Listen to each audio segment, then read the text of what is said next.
Mr. Chief Justice, members of the Cabinet, and fellow citizens, from the Space Coast to the Sun Coast, from St. John's to St. Lucie, from the streets of Hialeah to the Speedway in Daytona, from the Okeechobee all the way up to Micanopy, freedom lives here in our great Sunshine State of Florida.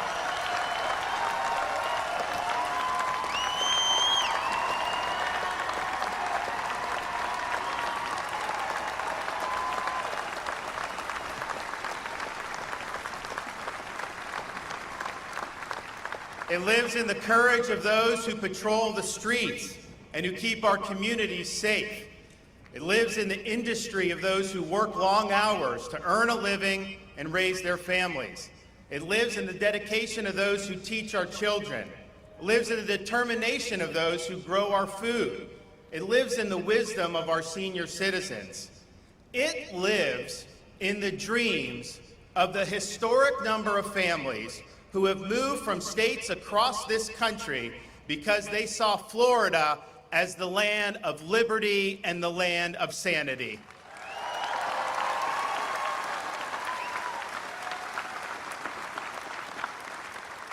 Over the past few years, as so many states in our country grinded their citizens down, we in Florida lifted our people up.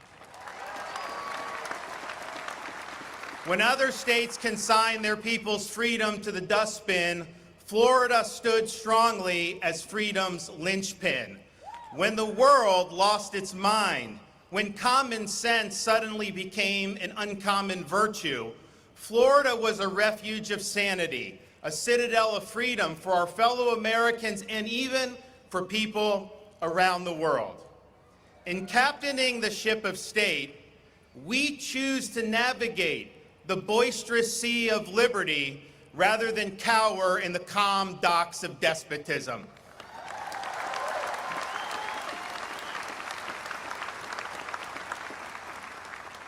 We face attacks. We take hits, but we weather the storms. We stand our ground, and we do what's right. As the book of Psalms reminds us, I will not fear though tens of thousands assail me on every side. We have refused to use polls and to put our finger in the wind. Leaders do not follow, they lead.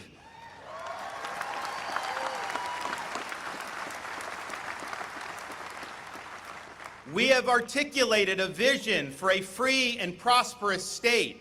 We have, through persistence and hard work, executed on that vision.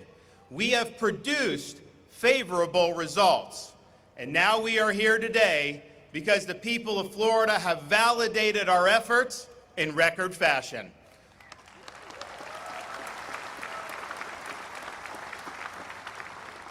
Florida shows that results matter.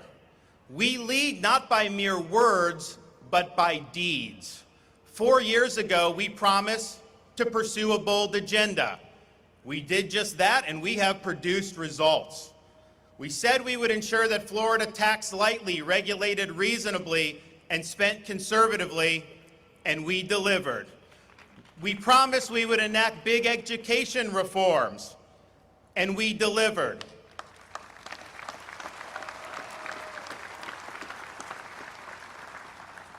We said we would end judicial activism by appointing jurists who understand the proper role of a judge is to apply the law as written, not legislate from the bench, and we delivered. We promised to usher in a new era of stewardship for Florida's natural resources by promoting water quality and Everglades restoration efforts, and we delivered. We said we would stand for law and order and support the men and women of law enforcement, and we delivered.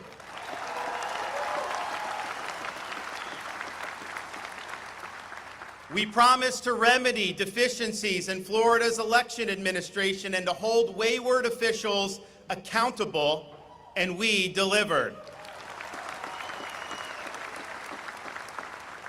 We said we would support the areas in Northwest Florida stricken by Hurricane Michael, and we delivered.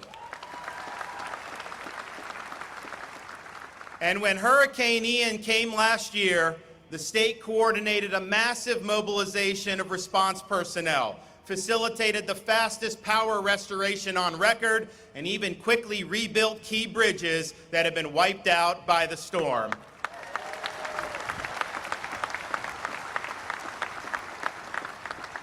We have stood by the people of Southwest Florida, and we will continue to do so in the weeks, months, and years ahead. Because of these efforts and others, Florida is leading the nation. We are #1 in these United States in net in-migration. We are the nation's fastest growing state. We are #1 in new business formations. We are #1 in tourism. We are #1 in economic freedom. We rank #1 in education freedom. And we rank #1 in parental involvement in education.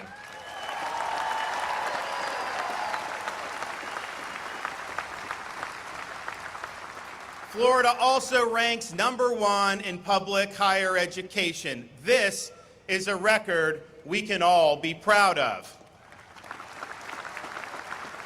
But we're far from done. Florida's accumulated a record budget surplus, and we need to enact record tax relief, particularly for Florida families who are grappling with inflation. We must ensure school systems are responsive to parents and to students, not partisan interest groups.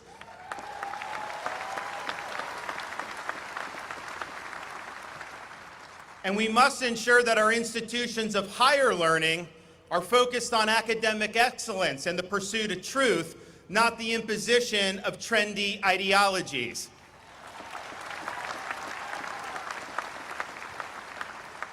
Florida must always be a great place to raise a family. We will enact more family-friendly policies to make it easier to raise children, and we will defend our children against those who seek to rob them of their innocence.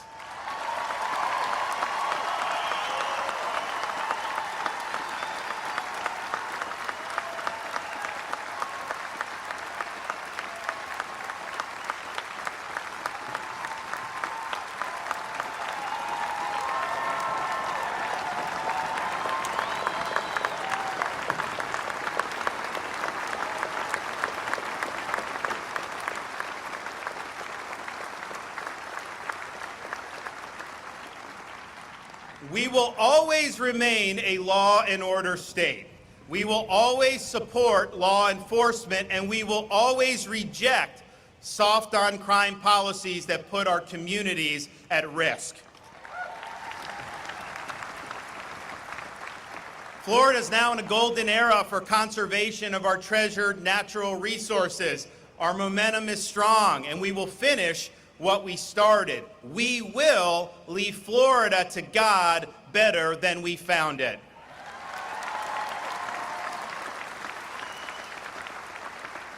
This much we pledge and so much more.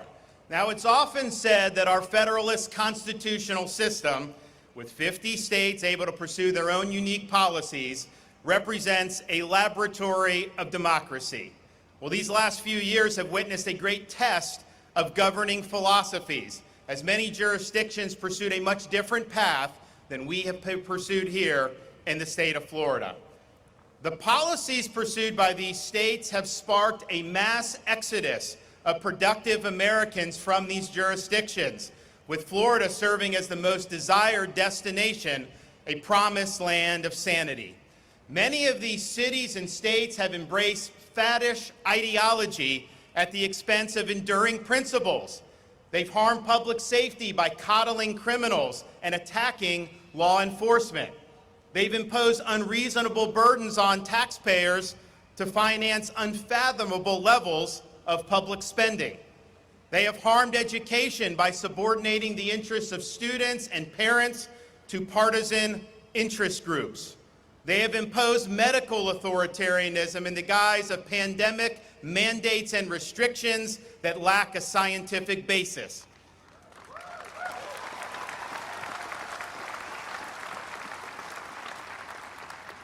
This bizarre but prevalent ideology that permeates these policy measures purports to act in the name of justice for the marginalized, but it frowns upon American institutions. It rejects merit and achievement, and it advocates identity essentialism.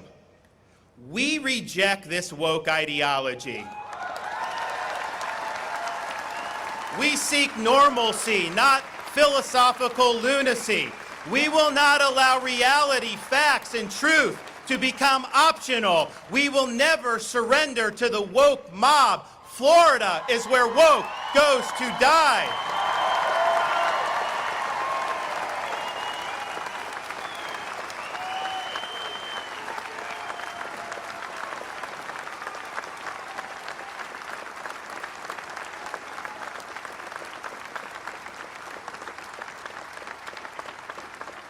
Now, Florida's success has been made more difficult by the floundering federal establishment in Washington, D.C.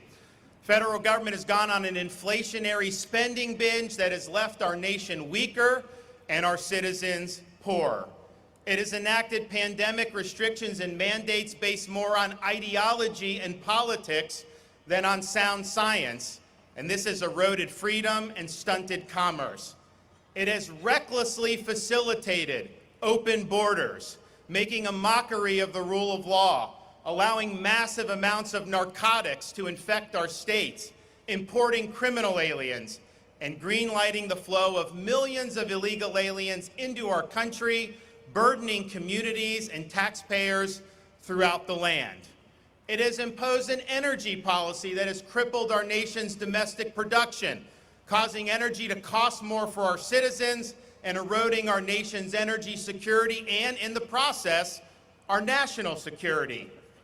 It wields its authority through a sprawling, unaccountable, and out-of-touch bureaucracy that does not act on behalf of us, but instead looms over us and imposes its will upon us. The results of this have been predictably dismal. This has caused many to be pessimistic about the country's future. Some even say that failure is inevitable. Florida is proof positive that we, the people, are not destined for failure.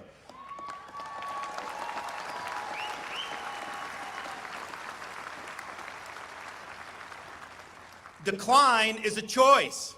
Success is attainable, and freedom is worth fighting for.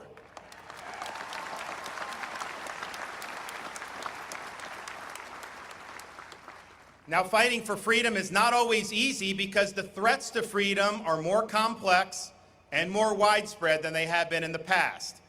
The threats can come from entrenched bureaucrats in D.C., jet setters in Davos, and corporations wielding public power. But fight we must. We embrace our founding creed that our rights are not granted by the courtesy of the state, but are endowed by the hand of the Almighty.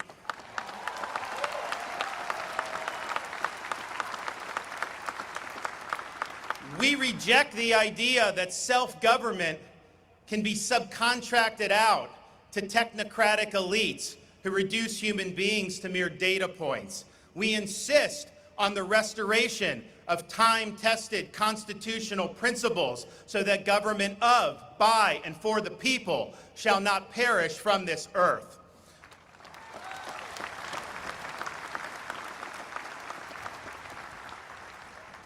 Florida has led the way in preserving what the father of our country called the sacred fire of liberty.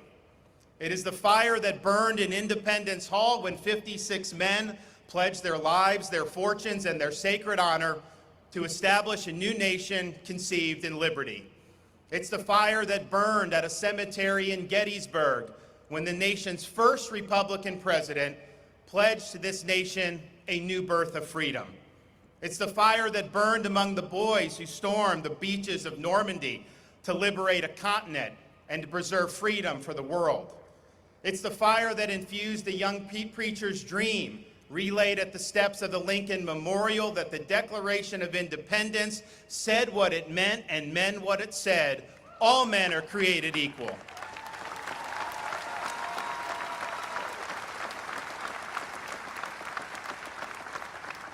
It is the fire that led a resolute president to stand in Berlin and declare, "Tear down this wall," staring down the communists and winning the Cold War.